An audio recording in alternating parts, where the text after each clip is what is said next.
Yo guys, 900k free coins in Match Factory game. I want to say this is not any hack, it's actually real thanks to our sponsors who are very generous. So they bought huge packages of resources for this game. So as you can see, I want to make sure my power saving mode is turned off. Here I'm going to enable and disable it again just to be sure about that. Same thing applies for iPhone users. Alright, now here is my game, not the greatest situation, I know. But don't worry, we're going to change that in a few moments. Now I'm opening my browser and go to ontwig.com, make sure it's the .com one, and I search for the Match Factory game to find it easier.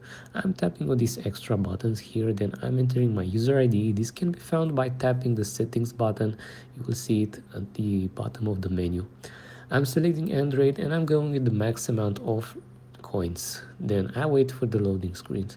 Very important guys, as I mentioned earlier, these packages of coins are given by our awesome sponsors and they will ask you to do an additional step in order to receive them, but don't worry about this step. It's very easy, it's all free, and it won't take you that long to complete. Now let's go back to the game and see what have we done. And what is happening here, guys? As you can see, the coins are here in my Match Factory game. I'll put my finger above so you can see this is for real. Hope you guys enjoy this method. Please don't forget to hit that like button and even smash the subscribe one too if you wish. Hope you all have a nice week.